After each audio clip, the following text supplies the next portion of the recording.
লীগের সন্ত্রাসীরা হালিমার তুই গেলে আমরা সামনের দিকে এগিয়ে যাবো। প্রিয় সহযোগিতা ভাইরা, জাতীয়তাবাদী জিয়া সৈনিক দলের হালিম নামক এক লোক টাকা লইয়া 5 তারিখের পরে বিএনপি করতে নামছে।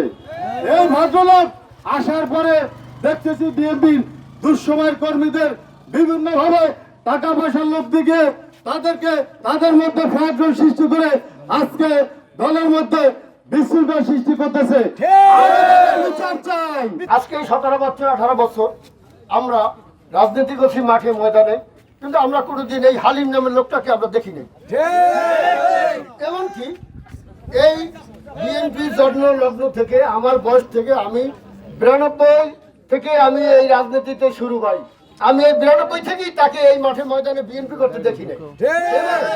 এবং এমনকি তার কোনো নাম কোনো কমিটিতে নাই। তাকে বলছি তুমি বিএনপি করো, তোমার কি প্রমাণ আছে যে তুমি বিএনপি করো? তুমি একটা ডকুমেন্টস দেখাও, তুমি একটা কাগজে কলমে খাতা পত্রে কোন কমিটিতে তুমি নাম আছে, তুমি একটা কাগজ আমাকে দেখাও। কিন্তু সে আমাকে দেখাইতে পারে নাই। প্রিয় ভাইয়েরা, তার বড় ভাই মুখলেস মেম্বার আওয়ামী লীগের মিটিং এ বসে উঠতে বক্তৃতা দিয়েছে, এমনকি আওয়ামী লীগের যোগ দিয়ে এই 17 বছর আওয়ামী লীগ করছে তার ফুটেজ আজকে আপনারা দেখেন আছে। তার বড় ছেলে ইলিয়াস, সে আওয়ামী লীগ করছে, আওয়ামী লীগের সাথে সহযোগিতা করছে টাকা পয়সা এবং তাদের সাথে সন্ত্রাসী করেও বিভিন্ন মানুষের মনে কষ্ট দিয়েছে, মারছে ধরছে, বিভিন্ন ভাবে অত্যাচার অনাচার করছে কালাই ইউনিয়নে। এই ইলিয়াস এই মুখলেস মেম্বারের ছেলে।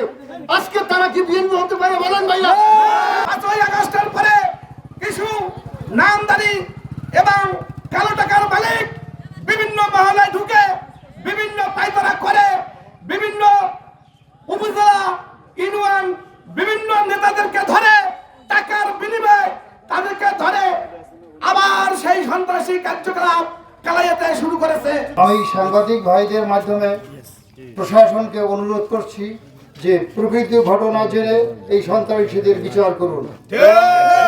আমি শুনে দুঃখিত হইলাম যে যারা মামলা করতে গেছে এই পক্ষের হইয়া তাদের মামলা নেওয়া হয় নাই। আমি বাউবা থানার ওসি সাহেবকে অনুরোধ করব তিনি যেন এদের অভিযোগ গ্রহণ করেন। এবং এই সাংবাদিকদের মাধ্যমের কাছে আমি বলতে চাই, যদি থানা প্রশাসন এই মামলা নিতে বিলম্ব করে তা আমরা অনতি বিলম্বে বাউফল থানা ঘেরাওয়ের আন্দোলনের কর্মসূচি